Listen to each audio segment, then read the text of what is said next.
ẹjọ́ òmìnira Nnamdi Kanu ilé-ẹjọ́ gíga jùlọ sún ìgbẹ́jọ́ Soṣu tó ń bọ̀. Ní báyìí ilé-ẹjọ́ tó ga jùlọ lórílẹ̀‐èdè yìí níbi tí wọ́n ti fẹ́ gbọ́ ẹjọ́ kan tí lọ́ọ̀yà olórí àwọn ajìjàǹgbara ẹ̀yà Ìgbóni the Indigenous People of Biafra IPOB olóyè Nnamdi Kanu ti sún ìgbẹ́jọ́ náà sí oṣù tó ń bọ̀. Ẹni tó sọ̀rọ̀ ọ̀hún di mímọ̀ lórí ẹ̀rọ ayélujára rẹ̀ ní ọ̀kan pàtàkì lára àwọn lọ́ọ̀yà rẹ̀ Aloy Ejimakor lọ́jọ́bọ̀ tọ́sídẹ̀ẹ́ ọjọ́ 27 oṣù kẹrin yìí. Ejimakor sọ pé ó tún ṣe ní láàánú pé àwọn adájọ́ ilé ẹjọ́ tó ga jùlọ nílẹ̀ yìí níbi tí wọ́n ti fẹ́ gbọ́ ẹjọ́ olórí ẹgbẹ́ IPOB ló tún ti sún ìgbẹ́jọ́ náà síwájú sí i báyìí. Oṣù tó ń bọ̀ yìí ni wọ́n tún sọ pé àwọn máa gbọ́ ẹjọ́ tá a pè tako àwọn aláṣẹ ìjọba ilẹ̀ yìí lórí bí wọ́n ti ṣe fọwọ́ líle mú ọ̀rọ̀ Kanu báyìí. Bẹ́ẹ̀ ò bá gbàgbé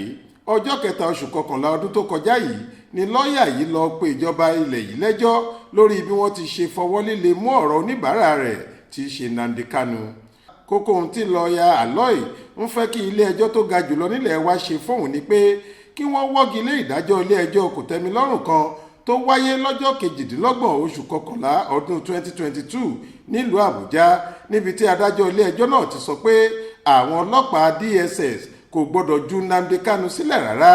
ìyẹn lẹ́yìn tí ilé ẹjọ́ kan ti kọ́kọ́ pàṣẹ pé kí wọ́n fi í sílẹ̀ kí wọ́n jẹ́ kó máa lọ ilé ẹ̀ láyọ̀ àtàlàáfíà.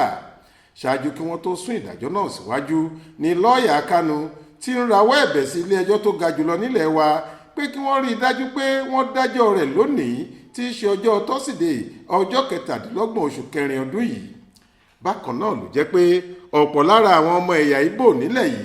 àti lókè òkun pẹ̀lú àwọn olórí ẹ̀yà Ohanaeze Ndị Igbo nílẹ̀ yìí ni wọ́n ń rawọ́ ẹ̀bẹ̀ sí Buhari pé kó tú Kanu sílẹ̀ kó tó di pé yóò gbé ìjọba rẹ̀ sílẹ̀ lọ́jọ́ 29 oṣù karùn-ún ọdún yìí.